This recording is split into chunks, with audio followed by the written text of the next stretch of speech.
But it's true, man. Everybody's like, fuck, oh my God, what are we going to do? What the fuck are you going to do? I mean, you people, listen, you're all young.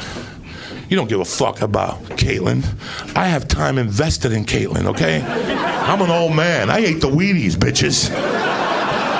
After I saw him, I want him to fucking do that shit too. I ate the Wheaties, motherfuckers. So fuck you guys. You have no investment in them. You know them from some E-show and shit.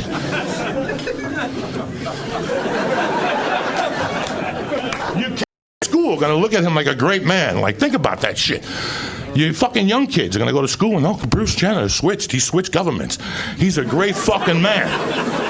That's what we fucking need to add to these watered down fucking kids as it is. These kids are getting weaker and fucking weaker. Now we water. Let me tell you something. Let me tell you a story, right? I'm a fucking uncle. I got nephews. I don't even want them.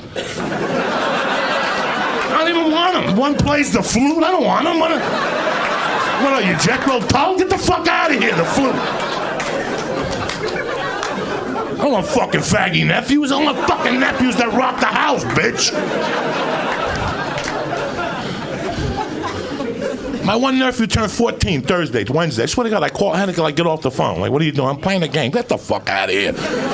Playing a game. At 14, I was out there fucking hanging out by the swamps, taking those little punks and lighting them on fire to keep the mosquitoes away. And then you knock on people's door and you sell them for $1. I was out there hustling. You put a quarter in the newspaper, you take all of them out, you sell them on the corner.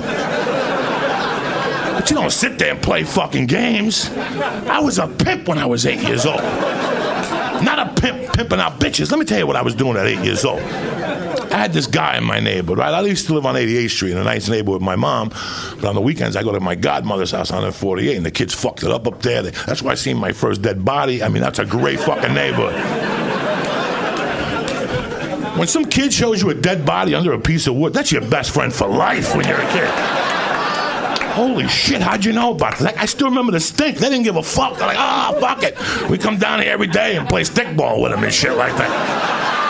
These kids were fucking tough, these 148th Street kids. But when I was up there, I just come from Cuba, and I was a nerdy kid. I didn't know the language. I was very insecure. So I used to build models, like little models. Spider-Man, the Hulk, and all that stupid shit. And I used to get the glue from this fucking glue shop. And I go in there every day, and a little Hasidic Jew that ran the place, she'd tell me, fuck that guy, don't sell him no fucking glue. There was this guy that's hung out outside. You know when you're a kid and you hang out outside the liquor store and some guy comes and you give him money to get you beer? When we were kids, there was an old guy that used to give us money to get him glue.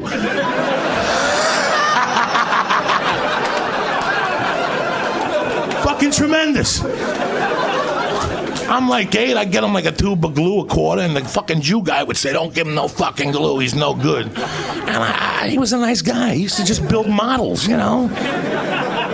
a little creepy, but who am I to judge, And then one day I was helping my godmother with the garbage can, and I actually saw him behind the garbage can hoofing on a bag, like a bag of glue, whatever the fuck they put it. They put it in a bag and they hoof it.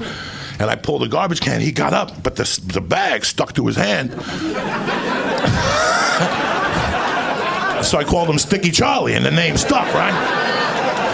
Sticky Charlie, fuck you. He would get pissed off. So he was a little bit of a retard. He went to Vietnam, right? And he got hit in the head with a missile or some shit like that.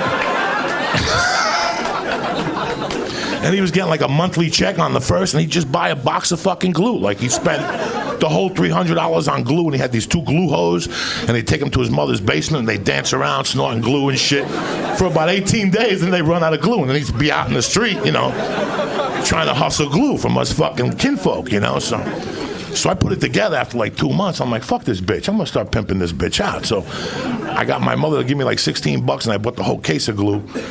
And I put like a 40-cent tack on it. And one day he's like, here, here's 25 cents. Get me a tube of glue. I'm like, Sticky Charlie. There's a new sheriff in town, bitch. It's 65 cents. He's like, what the fuck are you talking about? It's 65 cents, bitch, okay? He's like, fuck you, spick boy. I'll go up to the stands and get glue up there. I'm like, too late.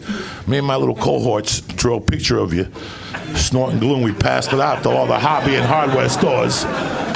So he would have to go all the way to the Bronx to hoof fucking paint. We had him snorting paint.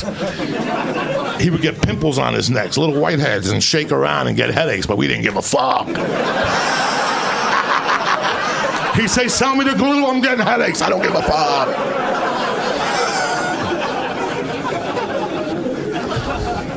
Kids don't do that no more at 8. They don't have that.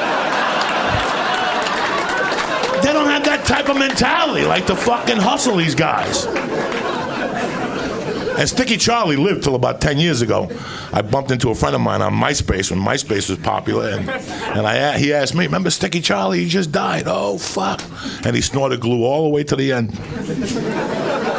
And he didn't die from glue. He died from something else. So glue don't kill. If you're thinking of fucking getting off Oxycontins and looking for a substitute,